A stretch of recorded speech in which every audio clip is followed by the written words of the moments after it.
Okay, y'all. So, yeah, y'all know, I ain't watching Fox News. They don't call me, so it ain't like I'm going to watch them. But I saw this on social media. So, Jeanine Pirro used to be a judge, district attorney. She got a show on Fox News on the weekends. One, she crazy. But I knew she was crazy until I saw this clip. If you want to come here, you apply. You do it legally. You're not entitled to come here. You have no right to come here to assault our borders. And it's at our discretion that you do so. And then, if we agree, you get to the back of the line like everyone else. And don't give me this racism nonsense. We fought a civil war to make sure that we put an end to the stain of racism and slavery in our nation. We're not racist. Truth be told, you're engaging in reverse racism. It seems you think that your skin color entitles you to be here ahead of everyone else in the world who may have a different skin color, but who's suffering the same injustice. You're not.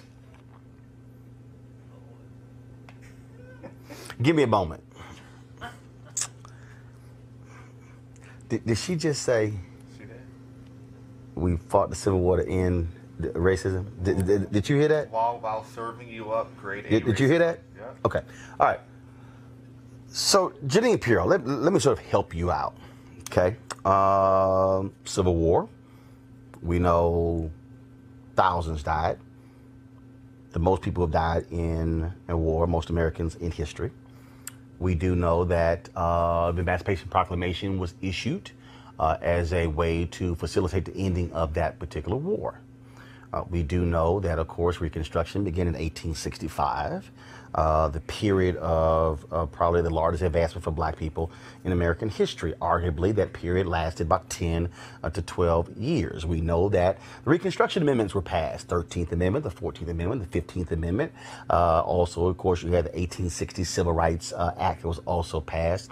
But we also know about the Dred Scott decision that came down during that, after the Civil War. We also are aware of Plessy versus Ferguson, which came by in 1896. Let me also help you out, Jeanine. Of course, in 1876, that was an election, that was a contested election between a Republican and a Democrat.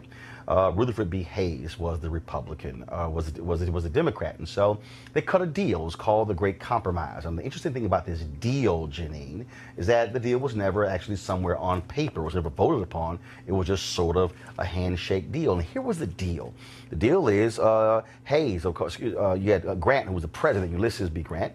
The deal was if they would withdraw the federal troops from the last 3 remaining southern state capitals, then they would say Hayes can become president, and then we'll hook the Democrats up by withdrawing the federal troops.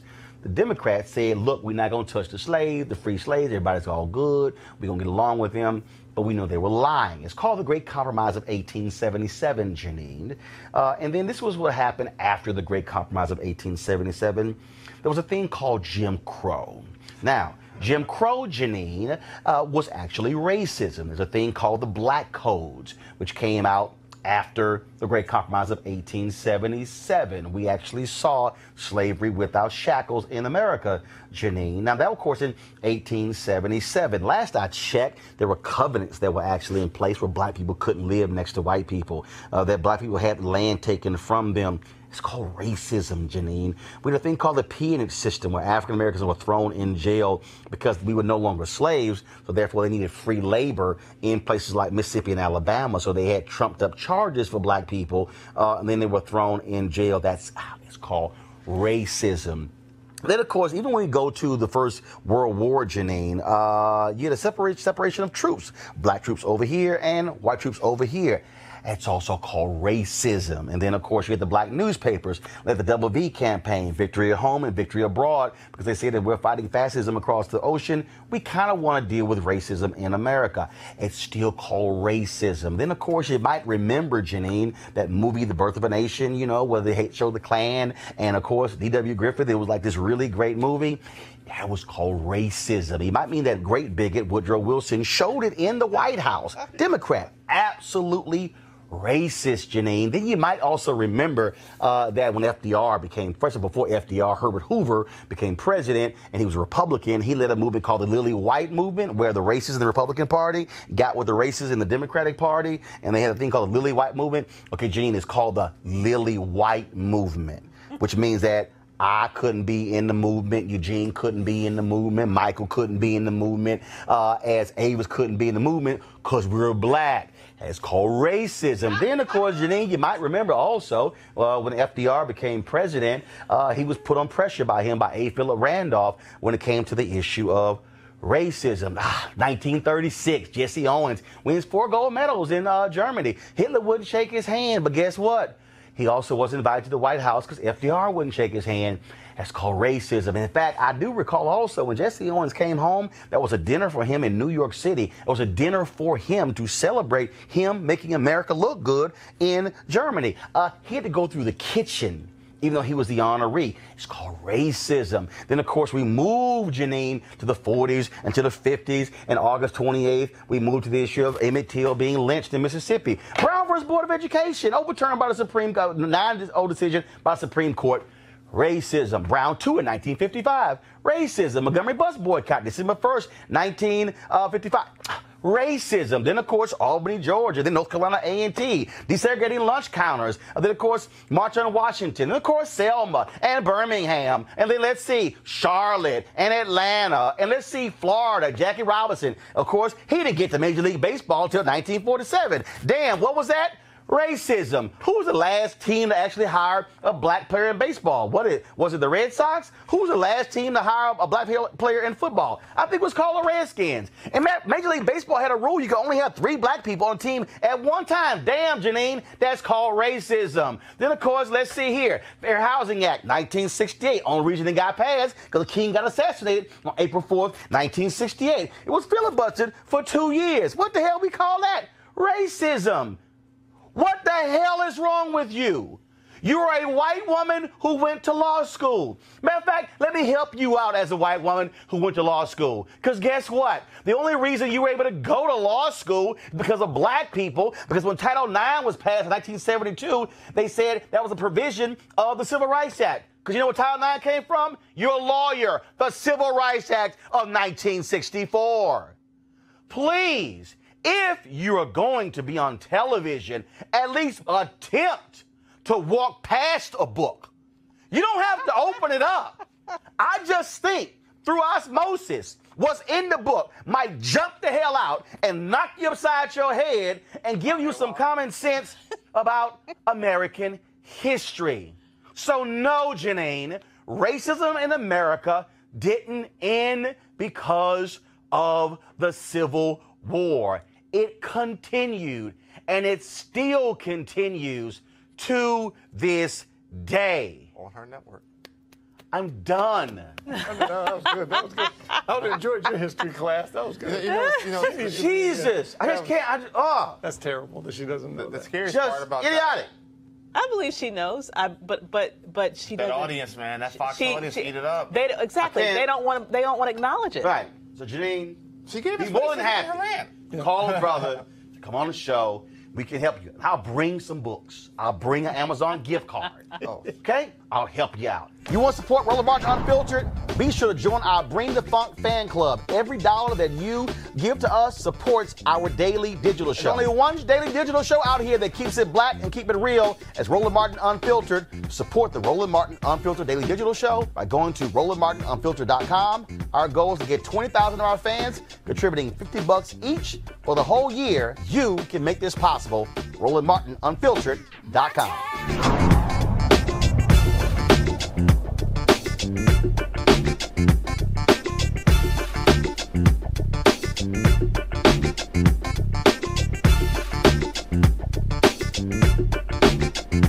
All right, folks, back to that Roland Martin Unfiltered video in just one moment. Now, a word from one of our Roland Martin Unfiltered partners.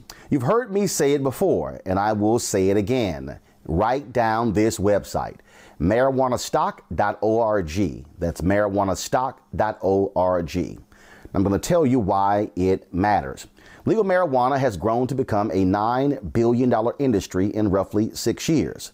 Forbes magazine predicts the market will continue to grow to nearly $50 billion in the next 10 years. So whether you like it or not, legal marijuana is a growing industry, and it is only going to get bigger. Now, if you're an investor, you get it. You look for business models that are easy to understand in industries that are trending up. Our friends at Transatlantic Real Estate made their business very simple. They buy land that supports legal marijuana operations and lease it to high-paying tenants. So you are investing in the landlord of a licensed marijuana farm. Stop working so hard for your money. Let your money start working for you by investing in the legal cannabis industry. You can invest as little as $300 up to $10,000. But you can't wait. This crowdfunding opportunity is only available for a few more days. They say that you either make things happen, watch things happen, or sit around wondering what happened. Don't be the person watching and wondering. Don't let another investment boom get away from you. It's time to make something happen for you, your finances, and your family. And don't forget my pro tip. To be included, you must complete and confirm your application. And be sure to complete the process. Go to marijuanastock.org. That's marijuanastock.org. Get in the game, folks. Do it now before time runs out. Now back to your Roland Martin Unfiltered video.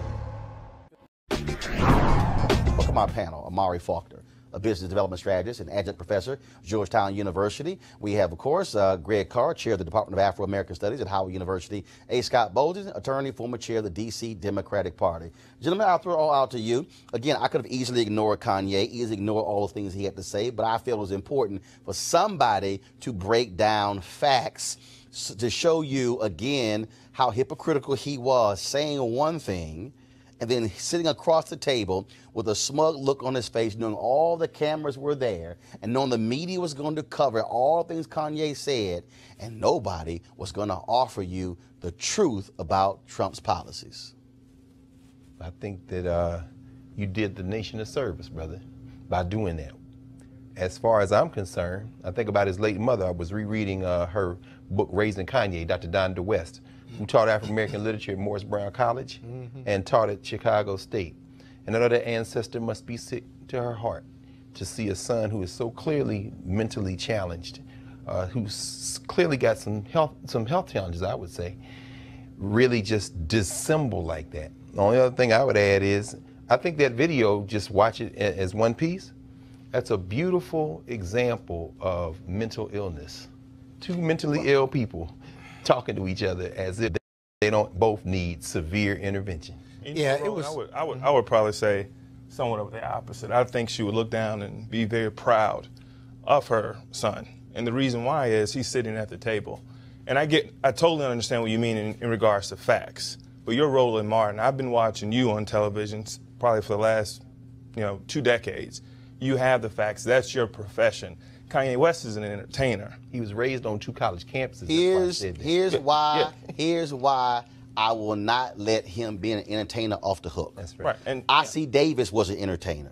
Ruby D was an entertainer. Right. Dick Gregory was an entertainer. Right. Harry Belafonte is an entertainer. Paul Robeson was an entertainer. Sidney Poitier is an entertainer. John Legend is an entertainer. Lettucey is an entertainer. Common is an entertainer. Yeah, Kerry Washington is an entertainer. That's right. Erica Ash is an entertainer. I can go on and on and on and name you. Jeffrey Wright is an entertainer. Hold on one second. I'm not done. Don Cheadle is an entertainer. I can go on and on and on. These are individuals who at least will attempt to read. And his mother was an academic. He was raised on This is not a guy who. Come on. This guy, this is a guy whose mama was a college professor. And took him to class. Bruh, I mean, you let them off the hook. No, something's wrong with there, man. Off the hook. What I'm trying to say is that what I saw is a person that's sitting at the table. He brought up some very important issues to the President of the United States. No. The President of the United States talked, to your point, in Chicago about stop and frisk, and he said that wouldn't probably be good for the community. What? I think the stop and frisk. Who said that? Kanye said that. Right. He said it probably But then he wouldn't be good. said, oh, I'm sorry to put you on blast. Roland. Here's my whole point. When you at the table, Kanye was not talking to him. Right. Kanye was talking to the cameras. At no point did Kanye say, Mr. President, in your budget, you're cutting mental health. Restore it. Mr. President, you're cutting education. Restore it. Mr. President, you came to my city 2 days ago and declared stop and frisk should be national policy. That, sir, is wrong. I'm here to tell you you should rescind that. Roland, that's the most I've ever heard Kanye West talk before in my life. But let me. Well, actually, I've heard him talk longer than that, and I still didn't hear it. You gave over almost 30 minutes of your show to watch that. What I'm trying to say is, when I look at that, you can look at other young men around this country, other young black men in Chicago that may have similar dreams to Kanye, that you can actually make it to the point that you're in the Oval Office. I like this point. I like the point he made, in regardless of how he felt, and Jim Brown, how they felt in the Oval Office. But here's the deal, though. I like those. You can like how they felt in the Oval Office. Their opinion. But if, first of all, you can have your opinion. But when I'm opposite the very man who has policies that are completely opposite of what I'm advocating, and I'm just happy to be there. Which is your opinion? My point is... No, hold on. That's not opinion. The entire segment, Roland, the entire segment was about you being right and him being wrong. No, stop. That's what it was all about. Here's where you're wrong. My segment was about what the details are. Right. Can you refute a single detail I offered? Yes. Which one? The details about... You didn't go into the fact about fathers being in the home and what that's doing to Chicago. You never talked once. I'm sorry, hold. Did he bring that up? Let's let me finish. No. I said. Hold up. You said I offered. Let me roll back what you just said. Did you talk about hold on one second. That a former president is from Chicago? Hold on one second. His plan to fix Chicago? 1 second. You just said you offered your opinion what Kanye West said. I said I offered detailed facts to what he said. I then asked you to refute a single fact I laid out. You pivoted, because you can't do it, to something else. Now, I'm going to ask you again. I want you to refute a single fact I laid out. Let me give you an example. When you went to Ford's, when you did your one Google search and probably went to the first article you saw on Google. No, actually, I saw it 3 days ago when Ford actually put it out there. Right. But my didn't lose $1 billion. But my point is, he mentioned about Ford having the best cars, had a vision. There's nothing wrong with that. Right. What's absolutely wrong with that? But I laid out the context that while you're saying Ford should have these great designs, Ford also is losing $1 billion due to the man across from him's tariffs. So maybe, can you think about that potentially? Ford has an issue with being able to do that. You can't have these great designs losing $1 billion, laying people off who look like me and you because of his tariffs. When Henry Ford created the Model T, he lost a lot of money too. Dude, you just missed what I just said. Lost a lot of money. You just missed what I said. Because of the president. I just said they're losing $1 billion because of the tariffs imposed by Trump. And you want to go to the Model T? Bro, come on, Roland, everything you talked about, every single thing that you talked about, it does not, you always blame the president. My point is, every budget, when you mentioned the education budget, the education, charter schools, that's not all federal money. The federal government is not the single most funder of all these things. Okay. You missed the fact that we have nonprofits, we have community leaders, we have businesses. Hold up, bro. The federal government is not the end-all be-all. Did you do your research? Yes. You did? Yes. Who created school choice as the Black Choice Initiative? What does that have to do No, with who created I don't know the answer to that question. Who created school choice is the Black Choice Initiative? I don't have an answer to that. You looking at him. Don't you dare try to educate me on charter schools. Bruh, what you did I didn't say about charter schools. No. I didn't say You just mentioned charter schools. What I said was... What I'm trying to educate you on is... You say because of the budget, it's Trump. No. That's not what I said. That's not what I said. What I said is, if you are going to come into the Oval Office, sitting across from the president and laying out your grand vision, I'm saying the same man who's sitting there smiling at you, looking at you, cutting education budget, cutting mental health, putting more people in prison, getting rid of consent decrees. Putting more people in prison? Did you not see the Attorney General Jeff Sessions rescinded the order of Eric Holder to telling prosecutors you should go after the full penalty when trying to convict people? Scott, you're a lawyer. Am I right or wrong? And a former prosecutor, and he certainly did. And the other point that you made that made a lot of sense had to do with these orders regarding reforming the police department based on prior police brutality. You know, on one hand, Roland, you have a half hour to break it down. You're right about the reporters not being there, but the reporters weren't educated. But let me give you my take. I watched this, and it was cringeworthy. I thought about my father, who was a retired judge. I thought about every civil rights leader who's ever saved this country, who's challenged the presidents, whether it was Martin Luther King or Roy Wilkins. And the point that each of them made, while the presidents in their time agreed with them, each president, including Delano Roosevelt, for example, told Roy Wilkins, I agree with everything you've told me. Philip Randolph. I agree with everything you've said about the American Negro with housing, health care, family, and so forth and so on.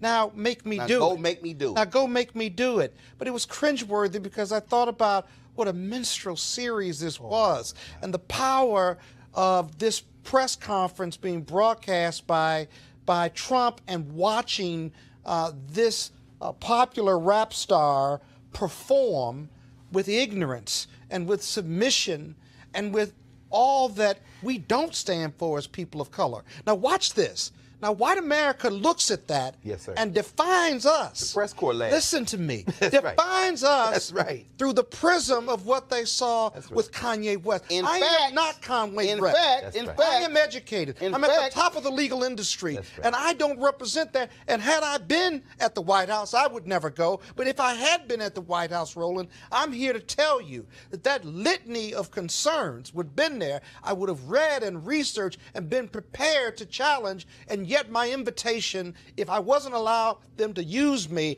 that invitation would have been revoked. And in fact, when I looked at social media and I saw all these conservatives, oh, that's right, Kanye is not on the plantation. He's speaking his mind.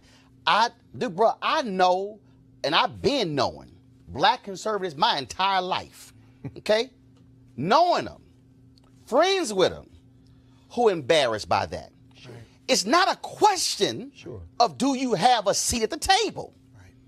The question is, what you saying when you at the table. Exactly. Now, if you have a seat at the table and you speaking gibberish and nonsense, well, then all you've done is wasted the seat at the table. That's right. Can I respond to something? Go right ahead. Scott, I agree with you. When I watched that, what I thought about my 91-year-old grandmother. I'm from Memphis, Tennessee. I'm a father of 4. I'm at the top of my field. I'm educated as well. I have 4 beautiful daughters that are home looking at me right now, that are proud of their father. And my point is, what I'm trying to say is that my great-grandmother, she would have been proud of the fact that she's proud of me now because I have a seat at the table. And to your point, when you say you wouldn't go to the White House, that's a cultural shift that we've seen in the past couple of years of, athletes and other entertainers that say they don't want a seat at the table. If Dr. Martin Luther King, You said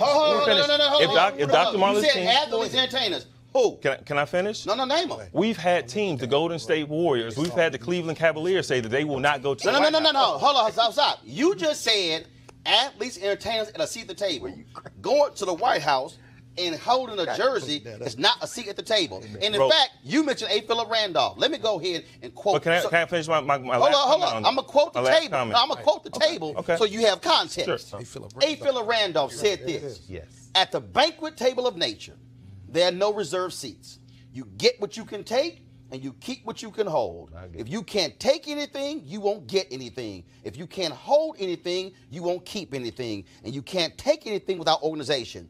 Explain to me having a seat at the table and you got nothing to say when you lay all these things out and literally the person across from you stands in direct opposition to everything you just said. My great-grandmother, she wasn't A. Philip Randolph, but she was born in 1901.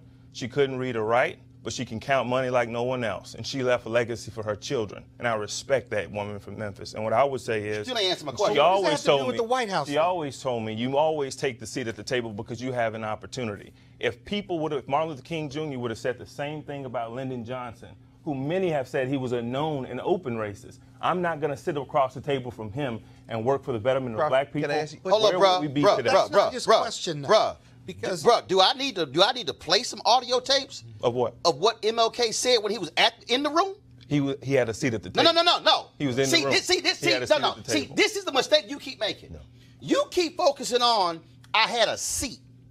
No. Not enough. The issue ain't the seat. It's what you're saying when you're in the seat. You can't sit here and say what MLK did because when he went into the room, first of all, he had a plan of action before he walked in. Right. Not only that, he knew the person across from him what his plan of action. Bruh, if you think I'm trying to compare Kanye West, well, hell, you brought MLK up. But I am talking about the fact that during this process, the men to my right, we're chuckling and we're laughing. But someone has access in the seat of the table. Roland, you have been to the White House. Hold up. And guess what? When I went to the White House and asked, what's your plan for Chicago? And Roland, I would expect what do you think? But I would expect that from you. What was his answer? I would expect that from you. Do you think I expect that from Kanye West? What did I say was his answer was? Strength. Roland, I said No. I told you what his answer answer was. How offended are you when I asked the question, what's your plan for Chicago? And he went, strength. I'm not offended by that. Well, Donald Trump is. Is that a plan? No, it's not a plan. What was Barack Obama's or George Bush's plan for Chicago? Let's just look at what was Rahm Emanuel's plan? Real quick. The President Obama's. So you fine with the president saying my plan is strength?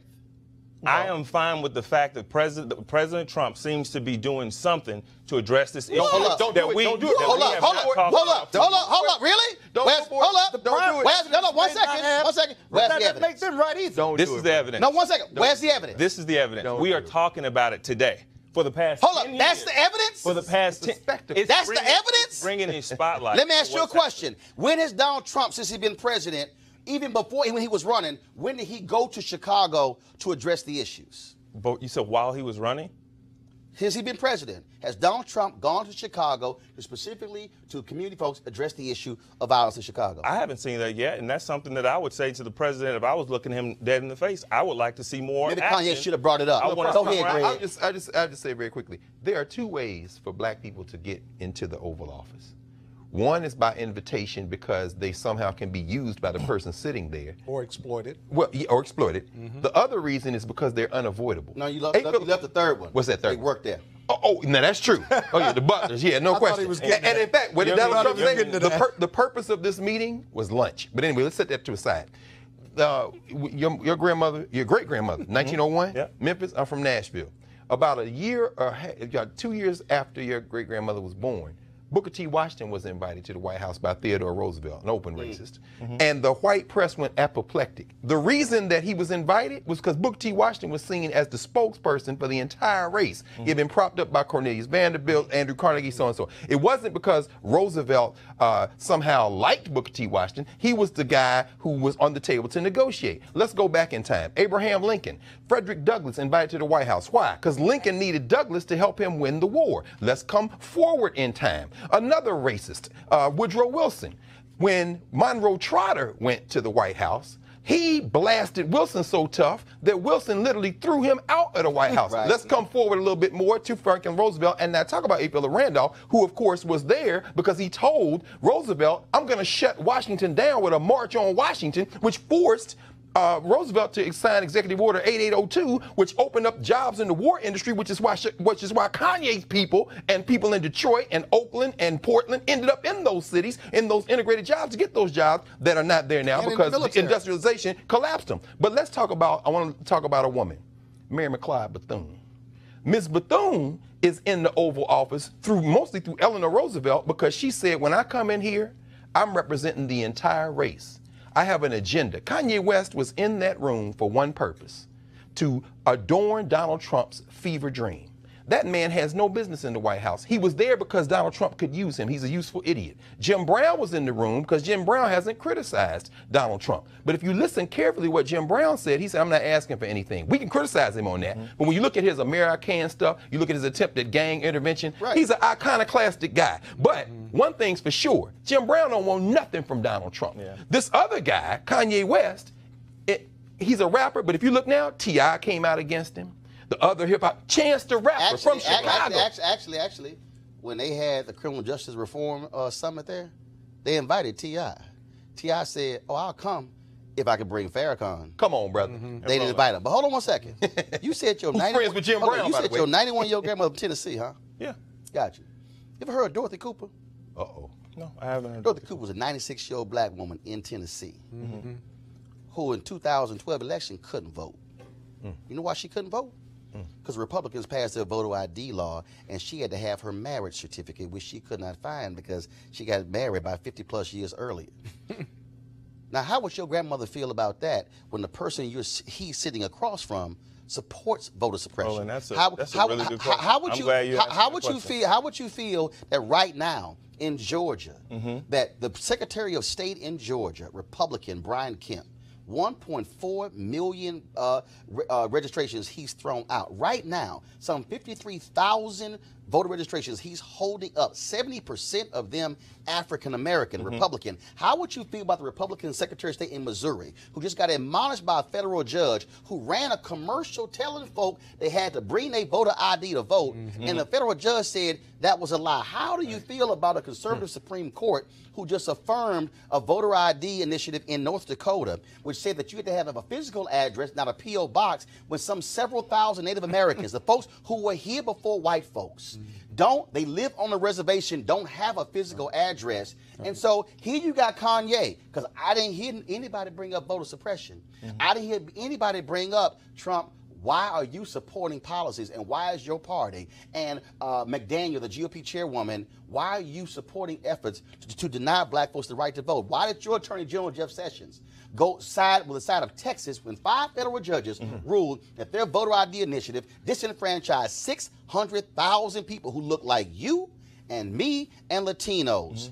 That's the same person he hugged with, I love you, guy. So you tell me this, if you're going to have a seat at the table, are you going to bring voter suppression up? Well, we can start calling her Big Mama, because that's her name. We don't have to say Great Mama. That's right there. So we can start calling her Big Mama. Big Mama. But let me first say this. Let me first say this. I hope no one misconstrues the fact that I am trying to compare any of the men that you mentioned to Kanye West, because they're not. But let me tell you what Big Mama would have told me, and let me show you the example that she said.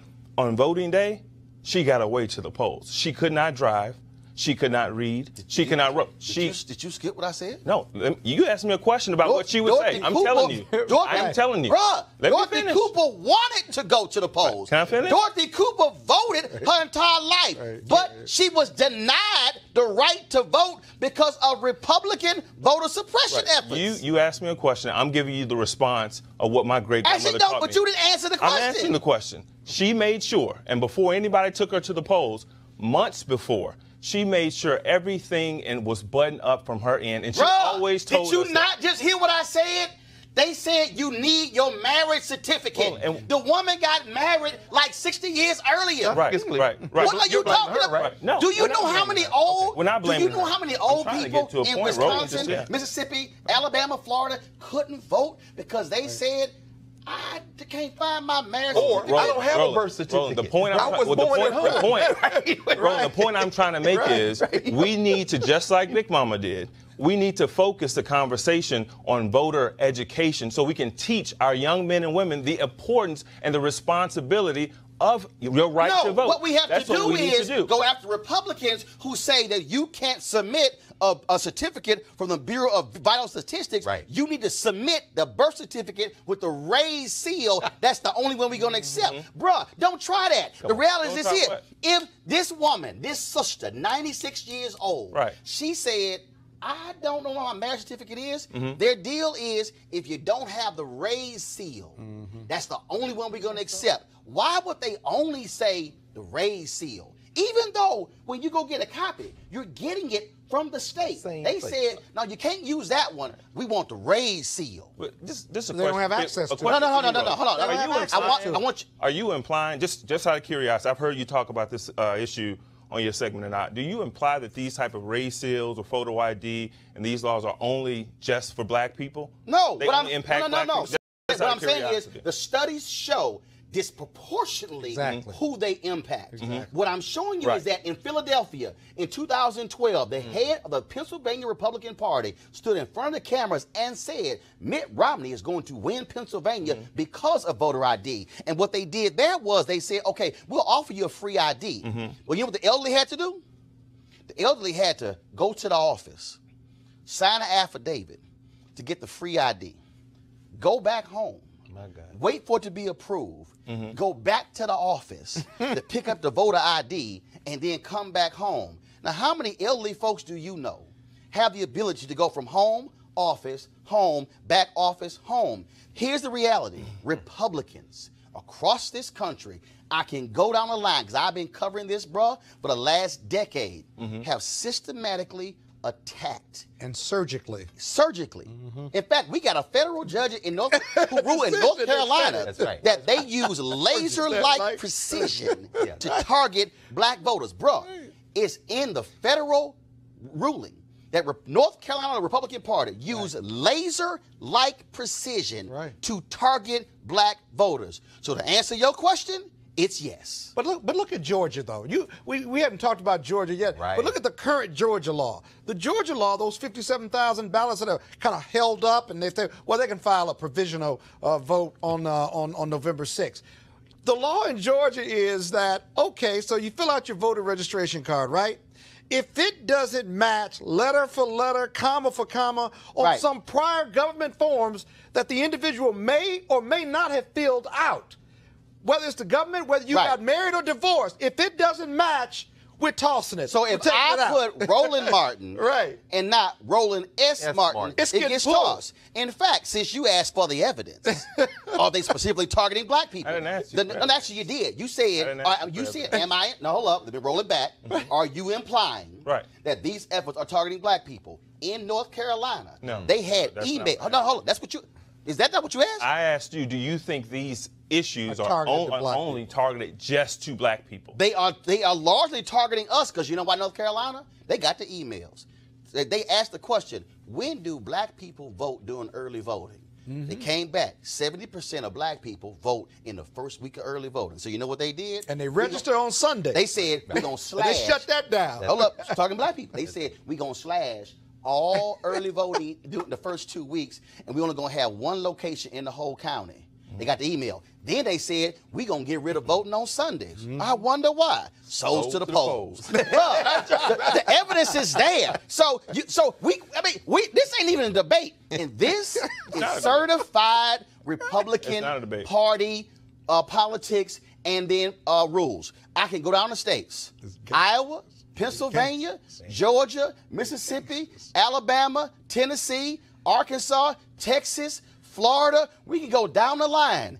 This is a systematic effort, and what I'm trying to tell you is the person Kanye was sitting across from got no problem with it because he understands it's going to help his party. And all I'm simply saying is if you're going to have a seat at the table, you might want to bring that up. And right now, at this point, I think we have a seat at the table, and I think it's important. It's important that we focus on being proactive. Wow. Instead of being Hold up. You know what? Hold up. We are being proactive. Lawyers Committee for Civil Rights under law filing lawsuits. NAACP Legal Defense Fund filing lawsuits. And what I meant by that is the fact that we need to continue to push for policy to protect elderly people. Hold up. Are you cool with voter suppression?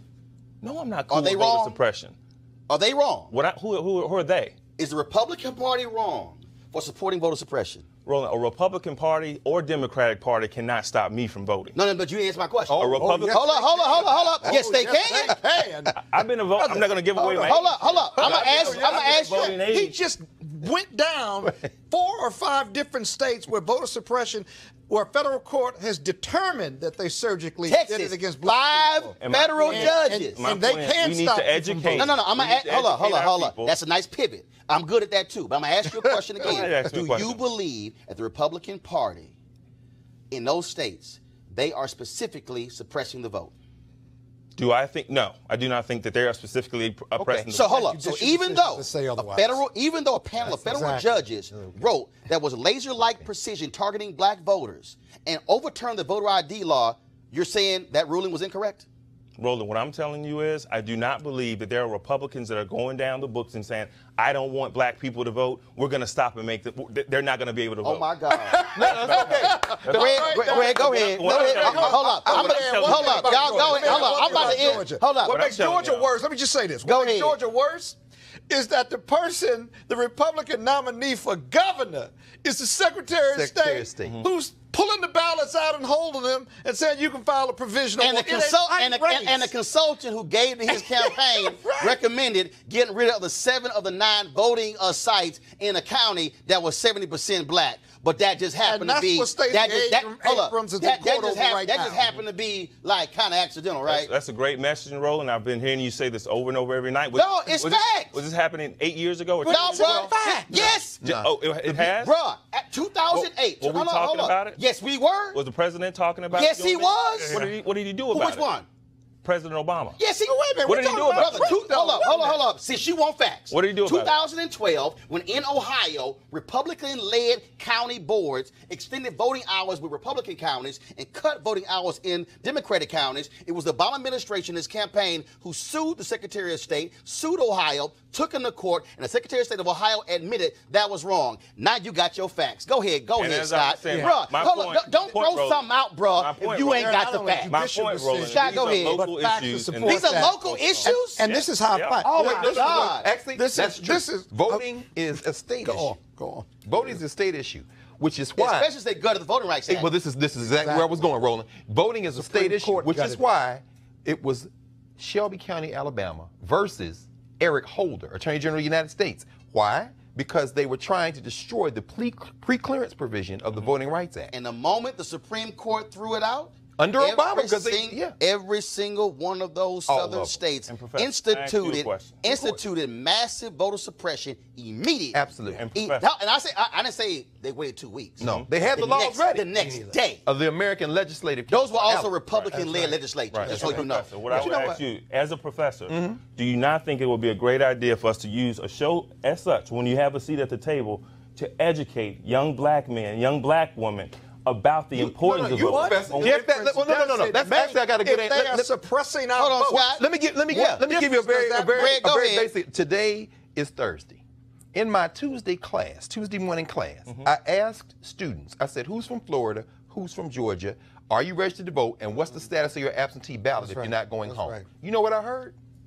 I heard a kid from Florida say he hadn't gotten his ballot yet. I heard 2 kids from Georgia say they haven't gotten their ballots yet. So to answer your question very directly, based on experience I had 48 hours ago, we're already beginning to see how they're going to try to steal this election. And I'm telling you, from students who are conscientious, Howard University registered thousands of students over the last couple of months. But I'm saying, and Georgetown was part of it. Some of those students, all the kids in D.C., American, George Washington. My wife went to Howard Law, and she's been part of the process what I'm saying is, not only do I agree with you, my little sample poll in the room began to reveal. And when they found out from each other, when they heard each other, they was like, "Oh, wait a minute, hold on. All those kids They start to act, right? Scott, because they already acted. They sent for their escort. My point is when those they didn't arrive, they started to act. Scott, at the state level, county level, at the table. and even at the federal level, but at the state level, right, which we are trying to have more African Americans in governorships, in the state houses that we lost. It makes no sense. We should always do voter education for our young people. Which we have done. And we continue to do it. We are experts at it, right? Black folks real good at that. But when we say, them to the polls, when we say and we getting them message, to the polls, they are suppressing our vote. Yes, I think that's exactly. a horrible so message. what? Right? Hold on, stop. No, Scott, stop. Of course it does. Bruh, you cannot sit here and say, when we say they are suppressing the vote, it's sending a horrible message. The horrible message is suppressing the vote. How is it that you somehow can't even articulate that? It's like you were scared to say that's wrong. No. You were scared. You were saying, well, we got to tell our folks. Here's the deal. Fact, there were literacy tests. There were poll tests. They have always put barriers in black folks' way. And you know what we did? We hurdled the barriers and still fought to bring the barriers down. Right. But, bruh, don't sit here and act like we can't fight to bring the barriers down when we got evidence, undeniable evidence, where they have been targeting us because they want to shave the voters off here and shave them off here and shave them off here. Undeniable empirical data, and your answer is, well, can we just teach our people to go ahead and just go ahead and register? Come on, Doc. You say you don't believe it's happening. My point is this. Is it happening? Yes or no? Denial. Are they putting policies in place denial. to suppress own it. folks from voting? Yes or no? No one that I have met in the city of Memphis that I've talked to. Oh, that's people. different. I served overseas for 2.5 years. Sure. I had to do absentee voting. Well, the military, sure. I just transferred over from Tennessee to Virginia. It was an arduous process, but it was an arduous process that all Americans have to do, and it's our responsibility to understand those processes and help our youth and help elderly people. That's why Septima Clarke in South Carolina started the Citizenship Education Project. While the NAACP, Legal Defense Fund, and everybody else was suing at the Supreme Court level, they were teaching Septima Clarke, the Freedom Schools in Mississippi. You got to learn. But here's the question you can never answer, brother. How many bubbles in the bar of soap? There's no way to answer that question. In other words, when you put an impediment before that it's absurd, you're not saying that they're not trying to suppress the vote. I'm not saying that poll taxes before the Voting Rights Act was signed. But what Roland just explained you in Pennsylvania is the equivalent of a poll tax, brother. When an elder has to go back and forth several times who's on limited income, that's a poll tax. Since you from Tennessee, I'm just gonna end it this way. Here, just go to my iPad. Democrats in Tennessee County allege voter suppression. The Tennessean, voter suppression in Tennessee should be on its way out. Tennessee Tribune, facts show voter ID laws limit turnout. Tennessee.gov, what ID is required when voting. Facing South, Tennessee students continue to fight against a discriminatory voter ID law. KnoxNews.com, voter suppression more destructive than rare fraud. Bruh, that's your state. And you had the nerve to sit here and say it's not existing? Bruh, come on.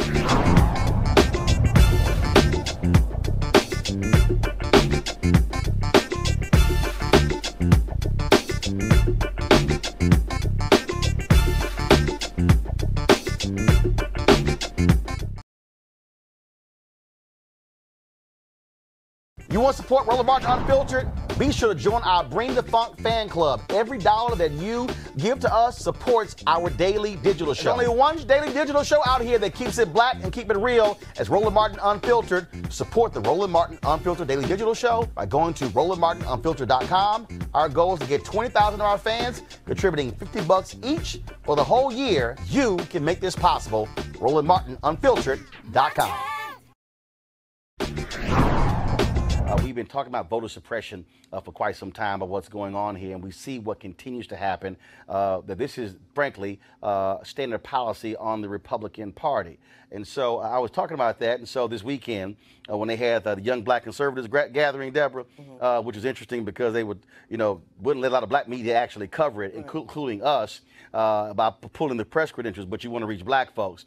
And so one of the folks who was on social media talking about that was Robert Maxwell, Deputy Communications Director for the Arizona Republican Party and also Director of the Arizona Black Conservative Federation. And so he wanted to challenge me to this conversation. I said, fine. You want to do that? Come on, so we can have that conversation. All right, folks, back to our Roland Martin Unfiltered video in just one moment. All right, folks, one of our partners here, Trans Real Estate. If you're looking for a hot new investment opportunity, I have two things I want you to think about: legal marijuana and crowdfunding. Now, you just let that sink into your head for a second. Our friends at Transatlantic Real Estate have created a unique opportunity for everyday investors like you to get in the game for a minimum of $300 up to $10,000. Look, you get in where you can fit in. Now, typically, it takes millions, if not billions, to invest in the legal marijuana industry, and it can be pretty risky trying to establish market share. However, Transatlantic Real Estate is taking a different approach. They buy the land that supports marijuana grow operations and lease it to licensed, high-paying tenants. Now, imagine being a landlord to a licensed marijuana farm. With the prospects of further legalization and changing public perceptions about marijuana, some investors could end up making some serious money over the next several years. The best part is they're using crowdfunding so you can get in now before they take the company public. If you want to find out more information, go to marijuanastock.org. That's marijuanastock.org to get in now. Now back to your Roland Martin Unfiltered video. So Robert joins us right now. So Robert, we saw the legal decision in Georgia today where the judge refused Brian Kemp's goal when it came to that particular injunction. We are still seeing what is taking place in many other states. This is real simple. Why aren't more black conservatives, black Republicans saying anything, calling out its party when it comes to the constant voter suppression they're engaged in? Well, I think we should make it clear that voter suppression, what you guys call voter suppression on the left, we call voter integrity. And actually, black conservatives are doing a lot to make sure black votes are not suppressed. And what they're doing is they're taking a stance against illegal immigration and voter fraud in order to do so. Got a question, Robert? Got a question for you. It's real simple. Real simple. How much voter fraud have we seen? What's the numbers? Secretaries of states in liberal places like California won't even comply with President Trump's voter integrity commission. Really? So we actually don't know what the number is. 1 second, Robert. Robert, you said liberals? 2.8 illegal immigrants in this country, and that is not doing anything great for black votes and empowering the black vote. Robert, you didn't answer my question. You actually said liberals, secretaries of state. I recall Chris Kobach was the co-chair of Trump's voter commission, correct? If you say so. Not if you say so, it's a fact. Chris Kobach was the co-chair of Trump's voter integrity commission, correct? Okay. Chris Kobach is the Secretary of State of Kansas, correct? Okay. Chris Kobach wouldn't even turn over his voter rolls. So you're complaining about so-called left states, but Chris Kobach, a Republican, Secretary of State of Kansas, who is running for governor of Kansas, would not even turn over his own data. So why aren't you criticizing the Republican secretaries of state who also would not turn over their data? Because the Democrats have created a political environment to where solutions are not practical. If Kobach does that, if he complies with President Trump's very modest and ambitious goal to make sure that voter integrity is upheld, what do you think would have happened to him during his run for governor? You're smart, I'm smart, so let's not pretend that this one anchor statement on this one Republican somehow means that President Trump's voter suppression concept was moved. Really? Let me ask you a question. Is this Robert, 1 second. Robert, 1 second. Robert got a question. Robert got a question. Not giving me a chance to speak. Robert, I got a question. Robert. Robert, I got a question. Do you agree that illegal immigrants voting is bad for the black community? Robert. Will you see that does not empower black votes? Robert, this is what I know. A panel of Republican lawyers did their own study of voter fraud and found virtually none. Really, virtually none. Texas Democrats just last week. There's an investigation in the Texas Democrats just last week. They were sending voter registration ballots to illegal immigrants with the citizen box already checked. Robert, that is not empower black votes. Robert, here's what's amazing. called voter suppression, which is a smokescreen used by liberals in order to scare and antagonize minorities. Well, so if it's a smokescreen by liberals, why is it that when former North Carolina Governor Pat McCrory invited General Colin Powell to North Carolina, General Colin Powell, lifelong Republican, chastised McCrory to his face from the stage and chastised North Carolina Republicans for passing an onerous voter ID, voter suppression bill? That was Republican Colin Powell. How do you respond to that? Because Republican Colin Powell is just as big of a rhino as any of these other never Trumpers who do not want to see President Trump's America First agenda. Robert, here's the problem, Robert. Robert, here's the problem. Robert, I want for more than 15 seconds, Roland. Robert, I'm gonna let you finish, but I want to give you facts. Colin Powell did this before Trump ran. He did what before Trump ran? No, Robert, I'm gonna let you talk, but I want you to have your facts straight. He called out Pat McCrory before Trump even ran. So you can't accuse Colin Powell of trying to thwart Trump's agenda when he called it out before Trump even announced. Now, how do you respond? He called what out specifically? He called out the onerous voter suppression bill that was passed in North Carolina that a federal court struck down and said that was discriminatory intent and that was a laser-like targeting of black voters. Are you defending that bill? No, I'm defending the concept of voter suppression. Now, I know this is what you're going to try. You're defending voter suppression? Finish talking. Go ahead. Go ahead. I can't wait to hear this one. Let me finish. You're trying to pigeonhole me into one specific policy. No, I'm not. I'm asking you a question, but go ahead. I'm not a Carolina guy. All I know is the national talking points of voter suppression is not framed properly because African American votes are not empowered by illegal immigrants voting. You want to talk about voter suppression? Let's talk about illegal immigrants voting. Let's talk about restoring voter integrity into our elections, and let's not have dead people vote. Robert, in California for the past 50 years, right? Robert, that's for a genuine, legitimate discussion of voter integrity, not voter suppression. Let me tell you a couple of other things about voter suppression. Voter suppression is a term of art that was created by Democrats over the past decade in order to scare African Americans and make them think that Republican policies evoke Jim Crow-era regulations on voting. That is just patently false. In fact, I saw your little show yesterday. What was patently false? I'm sorry, Robert. Robert, 1 second. What was patently false about North Carolina? Stop. Voter suppression laws that you're talking about are voter ID laws. That's not voter suppression, Martin. All that is voter integrity. And in fact, 77% of non-whites support voter ID laws. So Robert, let's get the facts straight before you speak. I'm gonna let you speak. I just want you to get the facts. Robert, right? 77% of non-whites support voter ID laws. Robert, this is the lead paragraph in a story from May 15, 2017. The Supreme Court on Monday refused to revive a restrictive North Carolina voting law that a federal appeals court has struck down as an unconstitutional effort to, quote, target African Americans with almost surgical precision. Robert, we also know that a state senator in Wisconsin admitted that the effort by Republicans in Wisconsin to raise the voter fraud flag was a joke. In fact, this Republican state senator in Wisconsin said he then hired his own people to go out to find voter fraud, and what he found were examples of voter fraud by Republicans. This is a Republican state senator who served more than 30 years. Also, 5 federal judges in Texas ruled that the voter ID law in Texas had discriminatory intent. A federal judge a week ago ruled that the Missouri Republican Secretary of State should not be running an ad saying that folks should be bringing their ID when they didn't have to. That happened just a week ago. Now, that's you can, now 1 second. That's voter integrity. Oh, that's voter integrity. And let's talk. And let's get back on Texas. Like I just mentioned, and you were shockingly silent. Texas, literally, Democrats have been sending ballots with the "Are you a citizen?" voter registration cards with the "Are you a citizen?" already checked. You should look that up yourself if you haven't done the research. Here's my question: There's an entire investigation into this. Okay. Texas Democrats. Oh, by the way, this past primary that we had here in Arizona, the Democrat Maricopa County recorder was disastrous. 6 hours waiting in line. People had to vote. In fact, some of the polling places some of the polling places. No, let me finish. Some of the polling places, Republicans showed up and they didn't even have a ballot there in their name.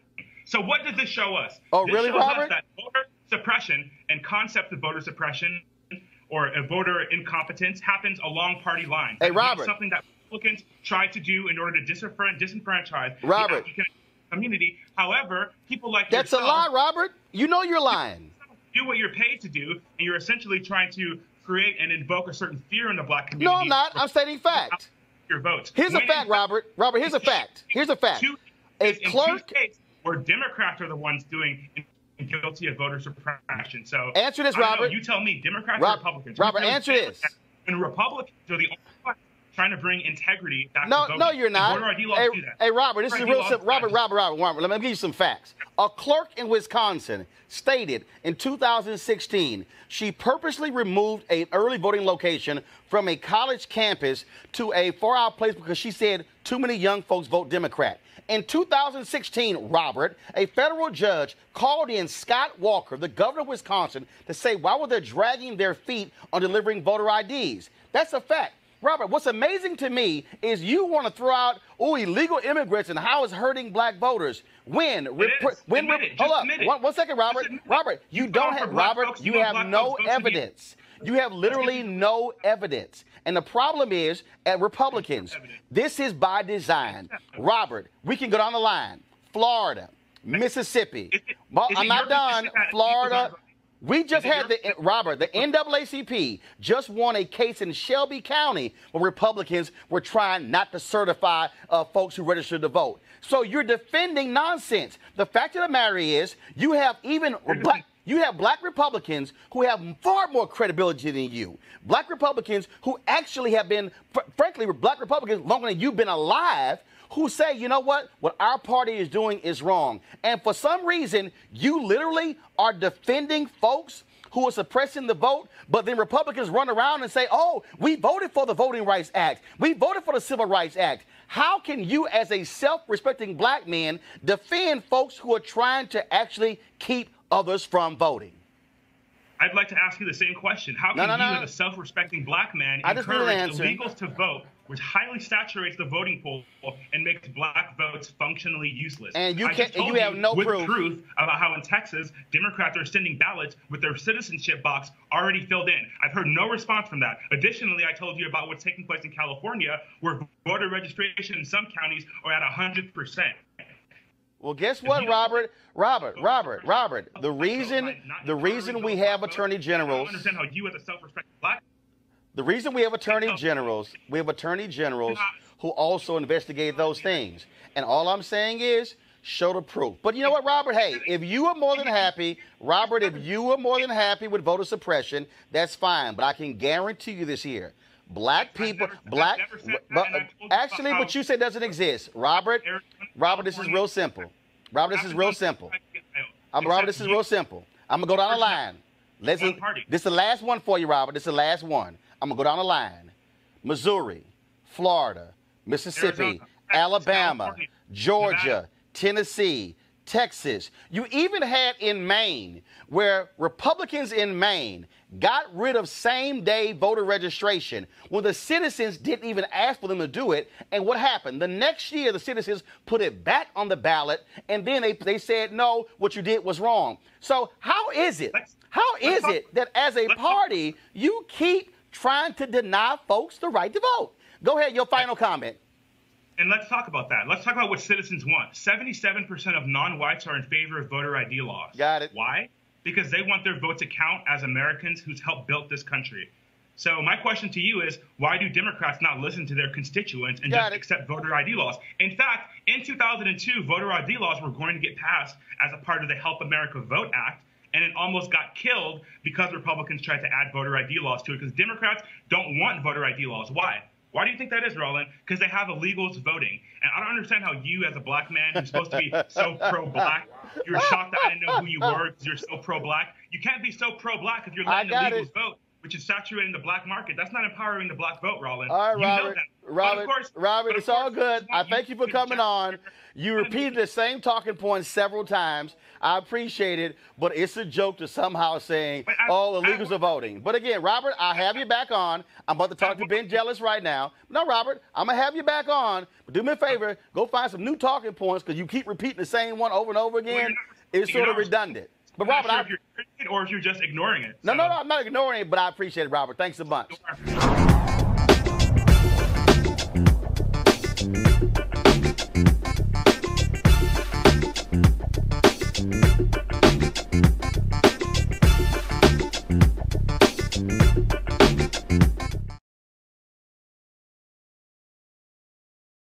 There's only one daily digital show out here that keeps it black and keep it real as Roland Martin Unfiltered. Because guess what? We come back live January 3rd. The blackest show on all of digital, cable, and broadcast. See that name right there?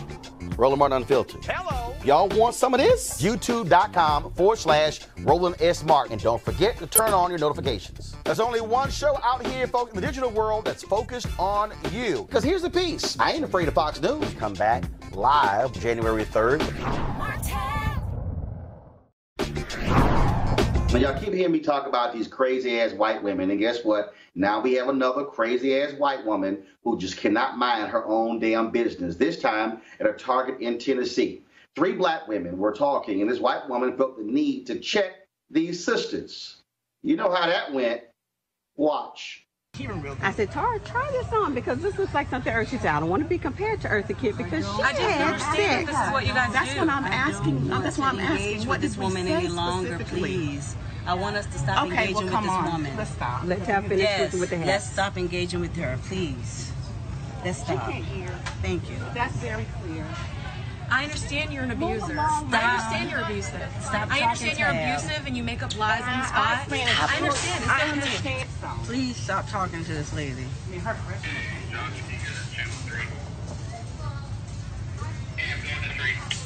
Yeah, we have a problem. Yes, ma'am.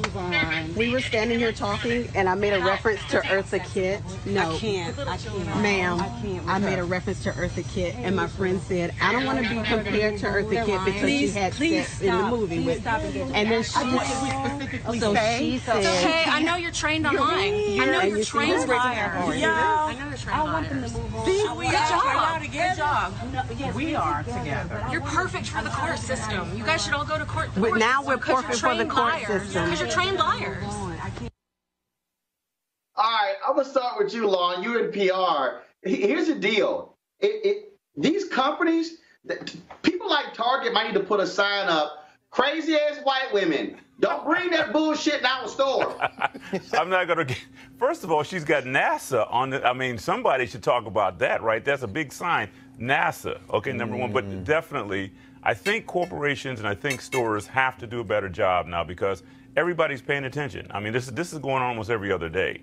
So I think from a corporate standpoint, a corporate responsibility standpoint, communications, we need to start looking at what we need to do to kind of prohibit this kind of activity. But it's a bad look for Target. There's no question about that. Here's the deal, Sam. I'm telling you right now. Now, these sisters were real nice. And I'm telling you, one of these white folks going to get knocked out by somebody if they decide to just jump in their folks' conversation. I mean, I'm telling you, it's going to happen. I'm a little confused. I'm confused about a lot of things. But was this woman an employee of Target or was she a customer? She was a customer. These 3 sisters were talking amongst themselves, and this white woman jumps in a conversation to check them. Just a customer. See? Yeah.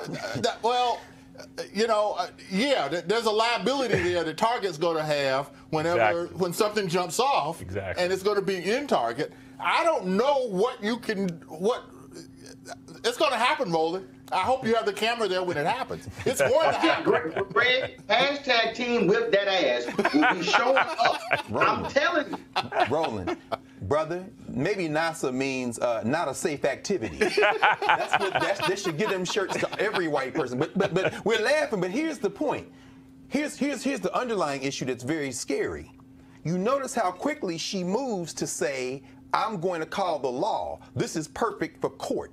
You're trained liars. And this goes back to the previous segments, these white supremacists, as their demographics shrink, are going to look to the courts as the place for last refuge. And so any white person, if we look at the history of America, any white person is a deputy officer of the law. This is the paddle rollers, this is the slave catchers, this is the random people during Jim Crow. These are the people who stand aside when our people get murdered in malls and burnt in Alabama or Chicago. These are the people who feel like, because I'm white, I can always evoke the law and I can police you at any given moment. But to the last thing, to your point, when we do go off and they ignore that that's not a safe activity to keep messing with us, this country is going to have to decide whether or not it's going to be governed by the rule of law and humanity, or it's going to degenerate into violence. Because you're right, somebody going to get their ass whipped. Yep. I'm telling you, and here's the piece.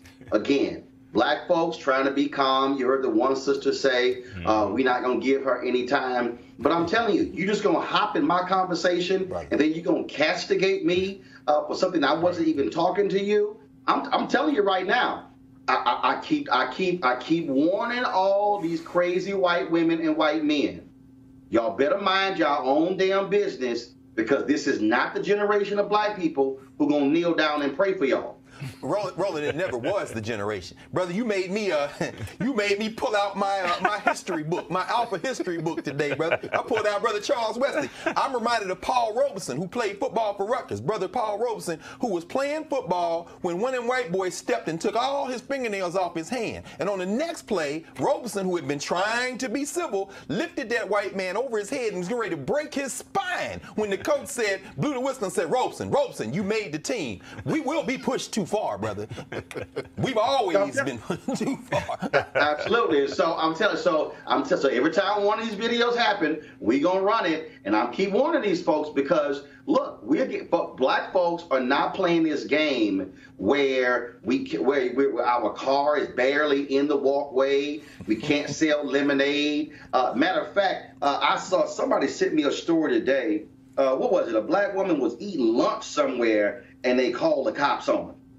Wait a minute. She was eating lunch in a university classroom. Oh yeah, the student. Yeah. And they even had a young lady who was sleeping in the student lounge, napping. We're in final exams now. Right. Kids do that, and the other students called the police on her because she had fallen asleep in the same lounge that they were sleeping in.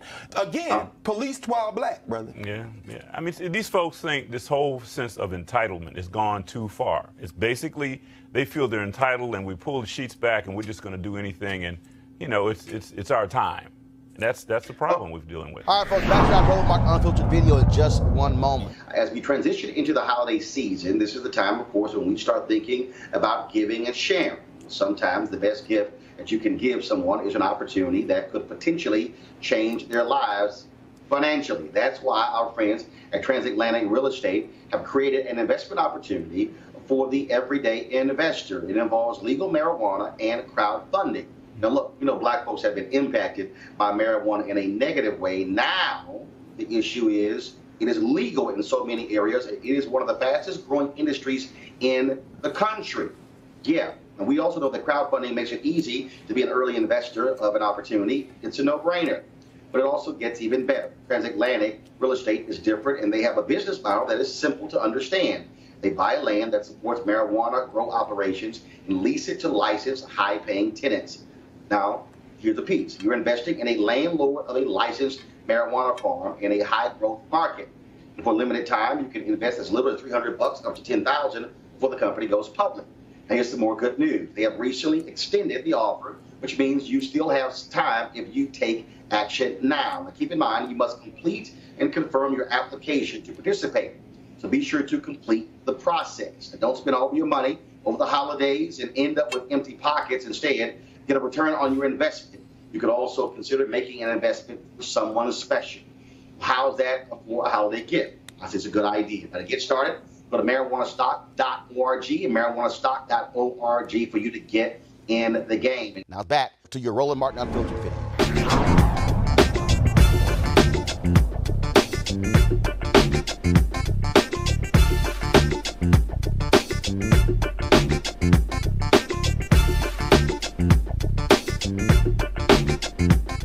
You want to check out Roland Martin Unfiltered? YouTube.com/Roland S. Martin. And subscribe to our YouTube channel. There's only one daily digital show out here that keeps it black and keep it real. It's Roland Martin Unfiltered. See that name right there? Roland Martin Unfiltered. Like, share, and subscribe to our YouTube channel. That's youtube.com/Roland S. Martin. And don't forget to turn on your notifications so when we go live, you'll know it.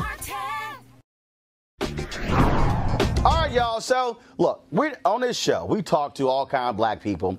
We're not afraid of any subject. And so I get a kick out of these crazy, deranged black conservatives, not like Derek. But the other folks who are afraid that I'm going to bite them because, you know, it's just too hard. All right, folks, back to our Roland Martin Unfiltered video in just one moment. I want to thank one of our newest supporters. I'm going to talk to you about right now. If you're looking for a hot new investment opportunity, I have two things I want you to think about: legal marijuana and crowdfunding. Now, you just let that sink in for a second. Our friends at Transatlantic Real Estate have created a unique opportunity for everyday investors like you to get in the game for as little as $300. Typically, it takes millions or billions to invest in the legal marijuana industry. Some folks, we're going to leave that alone. But and it can be pretty risky trying to establish market share. However, Transatlantic Real Estate is taking a different approach. They buy the land that supports marijuana grow operations and lease it to licensed, high-paying tenants. Now imagine being a landlord to licensed marijuana farm with the prospect of further legalization and changing public perceptions about marijuana. Some investors could end up making serious money over the next few years in this multi-billion-dollar industry. The best part is they're using crowdfunding so you can get in now before they take the company public. If you want more information, go to marijuanastock.org. That's marijuanastock.org. Now back to your Roland Martin Unfiltered video. So check this out. So today I got this email from Maria Sliwa, and so she has a PR agency, and so this was the email, y'all. Pull it up. America's sheriff and straight talker David Clarke is available to comment on the midterms. All right, let's talk. So I said, Jackie, send him an email. So Jackie, our booker, sent him an email and they said, oh, no. David Clarke, he prefers talking to conservative media. Bruh, what you scared of? Now, don't stop. First of all, the email came to me. Don't send me an email saying you want to talk to me about the midterms, and then when it's a brother, you don't want to talk. And so then I went on Twitter and said, here's David Clarke being a snowflake. And then he's like, oh, there's Roland Martin being a lib, calling people names. Y'all, he calls people names all day, every day. Anytime. I just love the crazy folk. Because first of all, he all had no cattle. Right. Okay? Right. Because somebody tweeted he a rhinestone cowboy. That was pretty damn funny. But what gets me is, I've had him on the show twice before. Yeah. He goes, I prefer having discussions about facts, and about research, like plagiarizing your thesis. Fact. But what kills me is this is sort of like Candace Owens and the rest of these folks who want to run their mouths trashing black people, but they don't want to come talk to black people. Mm-hmm. Well, they want to go where they're celebrated, and they're celebrated on Fox News. I mean, that's why it... And Fox News won't even call me. Of course they're not. They don't want you. Matter of fact, they'll call all four of y'all before they call me. They're like, nah, we ain't calling that brother. Right. They want certain type of black people who they could point to and say, see, he agrees with us. And it's so disheartening seeing black person after black person fall for that. You know what I mean? Because you look at Candace Owens, you look at Jason Whitlock, who I watched your interview, and you see that it looks like he's auditioning for Fox News. And you know he's on Fox Sports 1. Yeah, but they want to. He's auditioning. He has a spot on Fox News after he finishes with FS1. And the thing about it is, they don't understand how they're playing themselves. I question if they even believe everything that they say, or that they know that there's the audience who will pay them to do what they're doing, which is even worse. And Spencer, what kills me is I would dare say that I have more black conservatives on this show than even Fox News. I'm talking about on a consistent basis. So now, I'm going to defend Sheriff Clarke. Uh-oh. Ready? I'm going to defend Sheriff Clarke. Because I remember the time where we were in the studio and it wasn't a plan for him to be on, and you were able to get him in the studio, and he came in and you kind of lit it up. No, actually, no. Actually, I was nice that day. that that wasn't even like hitting them with with a fire poker. No, I backed off that day, and folks were like, Roland, you went easy on a brother. But see, here's my biggest deal. And so I appreciate whether it's Derek, whether it's Malik, whether it's Shannon, whether it's Brandon, Eugene, a whole bunch of black conservatives who say, no, if we gonna talk, and it's gonna be a family conversation, Right. But see, my issue with the folks like David Clarke and Candace Owens and some of these other fools, they are in a sense dancing in front of white people. No question. Yeah. And see, that's my issue. Right. See, don't tell me you trying to reach black people, but you won't talk to black people. Yeah, right. Just like Donald Trump. Right. Donald Trump has lied. Laura Ingraham asked him, is he going to have any inner city rallies? What that means is, are you going to go talk to black people? He goes, yeah, they're on the schedule. We called and checked. No, it's not.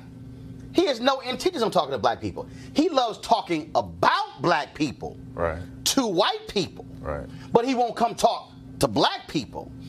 He won't sit down for interviews with black people. He won't sit down with black-owned media. Yeah. He won't have these conversations. But he did talk to Kanye, though, didn't he? Yeah, he talked to Kanye, right. Him and Jim Brown. And I think Jim knows he was there, maybe. But again, that's what you have here, Teresa. You have this game being played. And when I say to a Sheriff Clarke, man up and walk in, have a debate. Because here's the piece. I ain't afraid of Fox News. I ain't afraid of Sean Hannity. I ain't afraid of Laura Ingraham. I'm not afraid of Martha McCallum, Tucker Carlson, Lou Dobbs, Kennedy, Outnumbered, all of them. The 5, the 7, the 9. It don't matter. Matter of fact, I got no problem that if it's 10 of them and just me, that's unfair for y'all. I think Roland, you have to. Bruce Lee. Roland, you have to. I'm going to be like Neo from the Matrix. I'm ready. But Roland, you also have to understand where the media climate is. As you well know, when some of the black community, when we listen to, the show and the podcast, we know we can go to Roland Martin's show and we can hear facts, right? We can hear history, we can hear significance. And I think, again, when Ethan was talking about the celebration of African Americans, that's why Candace Owens and some of those other characters go on Fox News and they're talking the way they are, which it looks like they're dancing, is because that they're one, yes, they are being financed, but two, even when I believe Candace came to Philadelphia, it's my hometown, and she was literally probably 2 blocks away from the hood when she had a bunch of people protesting her out of a restaurant, right? And she literally looked like a dart, right? Didn't say anything, hiding and everything else, like, oh my God, I'm in almost the black community, what to do? First thing she did was go on Twitter, so I mean, but there was no, and it literally probably was like 5 people exiting her out the restaurant, so it wasn't even big. She can't handle the heat, because outside the White House on Friday, she accused me of calling her Uncle Tom and Coon. That's why she blocked me. And I said, Candace, I blocked other people for using those words. In fact, when Umar Johnson was on my show on TV One, that was a good one. When he called Eugene, Craig, or Coon, I said, oh, hell no. You're not going to use racial slurs on my show against another black person. Got it. Not going to happen. Mm-hmm. And I said, Candace, show me the proof. Right. Show me the proof. I'm still waiting, because she can't find the proof.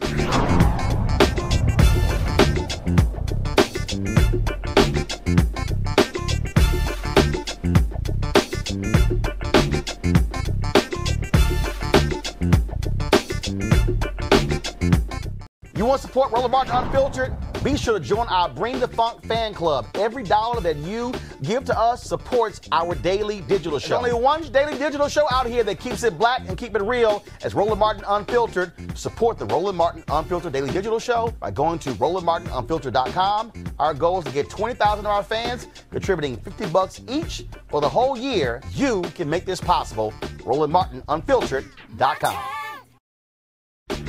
All right, folks. Today, the Congressional Black Caucus dropped a new video targeting Donald Trump when it comes to his statement, what the hell do African Americans have to lose for voting for him? African American communities have suffered. What the hell do you have to lose by trying something new, like Trump. Donald Trump and leaders of the Congressional Black Caucus met at the White House. We brought him this book, 130-page policy document. We wanted to answer for him the question of what do we have to lose? The Southern Poverty Law Center, a nonprofit that tracks extremist groups and hate crimes, has reported a rise in bias-related attacks. They were people protesting very quietly. I think there's blame on both sides. Wouldn't you love to see one of these NFL owners, when somebody disrespects our flag, to say, get that son of a bitch off the field? Words of advice to law enforcement. Please don't be too nice. Trump's rhetoric, the nature of the campaign, even the slogan, Make America Great Again, has given license to hate. Attorney General Jeff Sessions is ordering prosecutors to go after the toughest possible sentences, including those with mandatory minimums. The new Trump administration plan would raise the rent for people living in public housing. The Trump administration today reversed an Obama-era policy that encouraged colleges to consider race as a factor in admissions. His presidency is a step backwards for race relations in America. What Trump did was end $7 billion in Obamacare subsidies to insurance companies, payments designed to help them discount prices for low-income customers. You are talking about millions of people losing benefits, not just the 30 million that would lose insurance, but even people with employer-based insurance. It would repeal the insurance subsidies that are helping millions of Americans afford insurance. It would end the Medicaid expansion, and it would allow higher premiums for people with pre-existing conditions. What about that improves health care? The decrease of the black unemployment rate has slowed under Donald Trump. Americans earning less than $75,000 would face substantial tax increases. Trump has a program or policies that are not benefiting African Americans. This commission was set up specifically to manufacture evidence of voter fraud in order to suppress the votes of minority voters. I don't think that we can trust our president when it comes to protecting voting rights.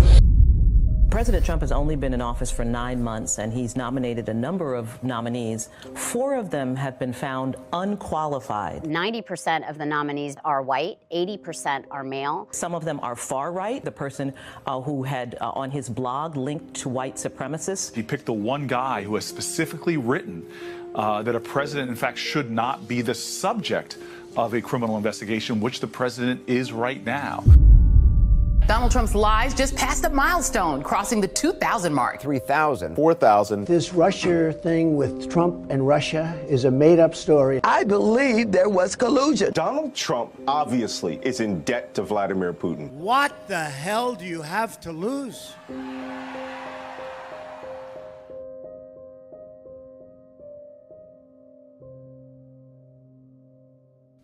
Dee, if we have to answer the question, what has Donald Trump done for black folks? Let's see. As a graduate of an historically black college and university, Fisk University, he did something that President Obama could have done but didn't do. That is? By forgiving $322 billion loan? $320 million loan. Okay. For the schools that were affected by Katrina. Okay. And unemployment under President Trump, not only has minority unemployment plummeted, but the unemployment gap has narrowed 3% for African Americans and 0.8% for Hispanics. What did Trump do for that black unemployment? So for those are 2 things that he's done for blacks, and not But 2 what things. targeted program did he do to reduce unemployment for people, for black and brown people? Targeted, that caused that reduction. I can't tell you exactly what. I don't have that in my notes, but in regards to black Americans, in regards to Americans, period, for me and my family, in terms of our safety, I do feel somewhat safer. What safety? In the building of the wall or making sure that and keeping America first, that, in my opinion, has resonated with me. Hold on.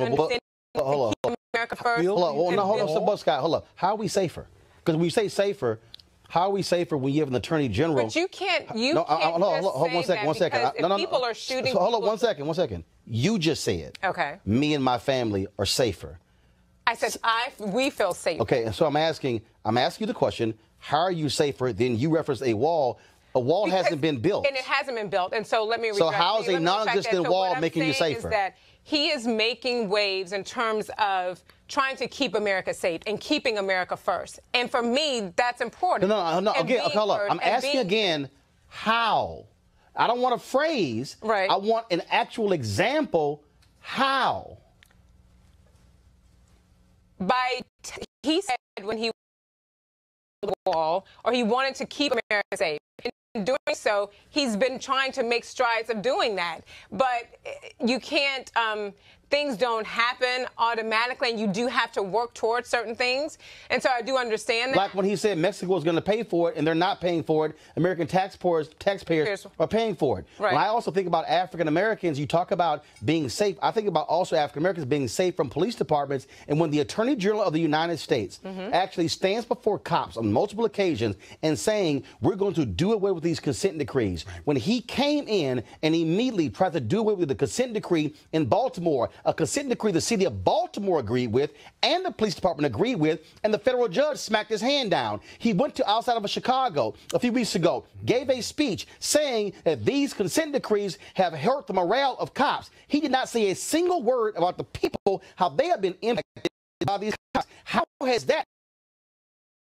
You keep talking about jobs. You keep saying jobs. I need somebody who is a Republican to explain to me how can somebody talk about jobs who in his budget wants to eliminate the National Minority Supplier Development Council. It's in his budget.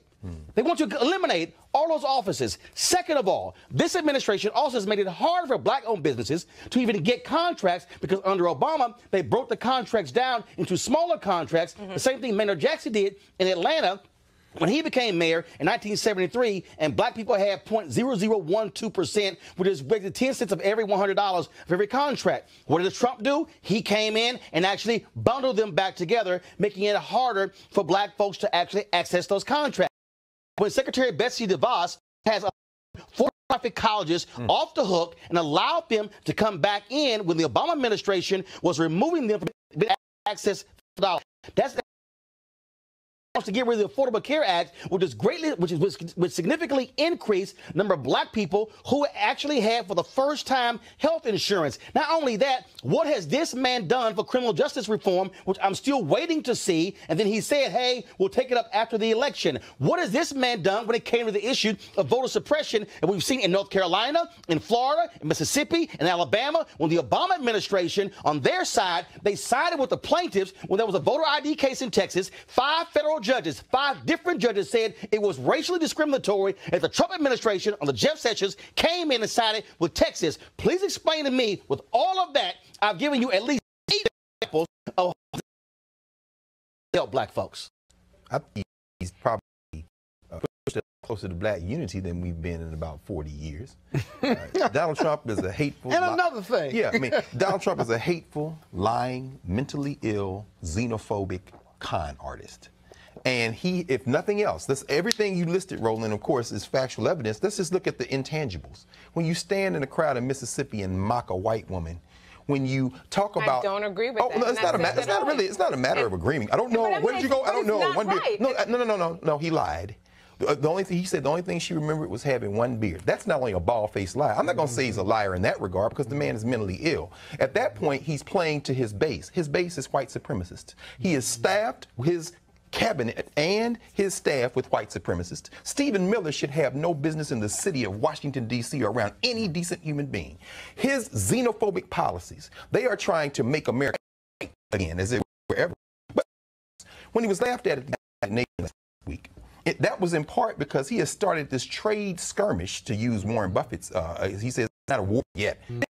On China. You know what China did? China began to identify his little redneck racist friends in the United States Congress, like Paul Ryan from Janesville, Wisconsin, and Senator Mitch McConnell, and they said, let's target bourbon, Let's target cranberries. The Chinese are going to eviscerate the American economy if they get a chance. And if you look at the map, there was one in the New York Times today, the communities that are going to be hurt the most are the ones that voted for Donald Trump. Scott, this is the same administration. It's the same administration. It's the exact same administration that targeted Black Lives Matter activists and actually did away with the budget to monitor white supremacists in this country, individuals who have been targeting people of color. When you've had white folks in the Midwest and white have Donald Trump has a hate and exactly how any of that benefits black people. Well, it certainly doesn't. But if you look at the rhetoric of the Klansmen, of the Nazis, of white supremacists, and you look at the rhetoric of Donald Trump,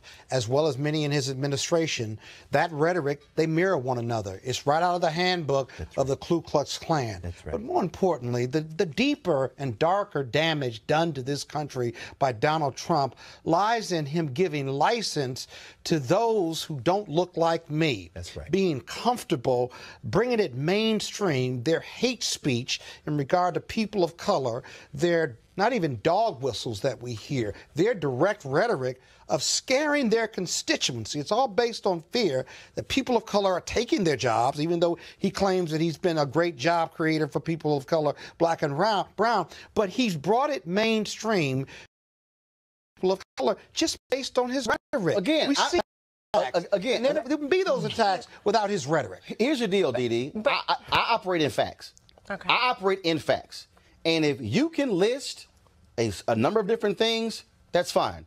But when every time this administration, all they say is, oh, look how tough black people. Let's look at the unemployment rate, as if that's the only thing that black people actually pay attention to. There are other issues that we care about that impact us in a much greater way. And again, I'm still trying to see it. I'm trying to see it when this administration has had to fire or force folks to resign repeatedly who have had racist commentary on radio, on blog, and print, who have worked for this administration in commerce, in housing, in the White House. They had to force out a speechwriter who was in the West Wing, who was attending a conference, sitting right next to a white supremacist, and they said was right. You got Miller, who spent white supremacist who I interviewed, who said that was my mentor when I was at Duke University. I'm just still trying to understand. Please show me the body of evidence. I will gladly cite it, repeat it, and investigate it. But if I can show you in housing, in health care, in education, in fiscal policy, when it comes to even our businesses, and let's all remind you, National Minority Supply Development Council was created by Richard Nixon, a Republican. Republicans are allowing this man to eviscerate an office that actually is the only federal office designed to help minority businesses start businesses. What has he done for black people that I can actually look at and say it's factually correct? I'm a small business owner myself. Small business optimization is higher. Hold up. No. Define that. What do you mean it's higher? It means that in small businesses, and create and build my business through the National Minority Supplier Development. He wants to get rid of it. And his daughter just met with the new president, Adrian, a couple of weeks ago. No. Hold on 1 second. Hold on, 1 second. There are 2.6 million black-owned businesses in America. Right. 2.5 million have one employee. 7 years ago, we had 1.9 million black-owned businesses, 1.8 million one employee. 7 years ago, we had 1.9 million black-owned businesses that had an average annual revenue of $110,000. Now that we have 700,000 more black-owned businesses, they have an annual revenue of $54,000, cut in half. So please tell me what the hell has been optimized? What I'm saying is that from where I'm seating, and what I've seen, I feel as though for Bass Public Affairs and for other businesses, things have gotten better. We've been able to actually communicate. And we've been able to actually grow our business. Okay, here's the deal. But in regards to what you were saying, Roland, that does your firm serve conservative interest? Hold on. Does your firm serve conservative interest? Yes. Okay. Of course your doors are open because you got a Republican who's the president. But not just conservative interests. We might be more than that. No, but wait a minute. Basic question. We are a Christian-based business, so we will do business with anyone whose views are in line with ours. So we're not going to say no, we're not going to assist, or no, we're not going to help or market someone because they're whatever. But if their views are in line with ours, then yes, we will work with them. But here's my point. Here's my point. I don't see the evidence. I don't see the evidence in a variety of areas. With Donald Trump, I mean, let's take our pick. Hold on, no. Let's take our pick. Okay. Hold up. Let me go by department. Yeah. Where's the evidence in housing? Well, he's raising rents. No. Where's the evidence in commerce? Where's the evidence in DOD? Where's the evidence in Interior? Where's the evidence in the SBA? Are you asking all of us? Where's the evidence? Anybody. Where's the evidence in the VA? We know one thing. He has deregulated. Where's the evidence? Where's the evidence in state? It's in the opposite direction. All I'm saying, just please offer me. Right. Offer me even a hint of evidence.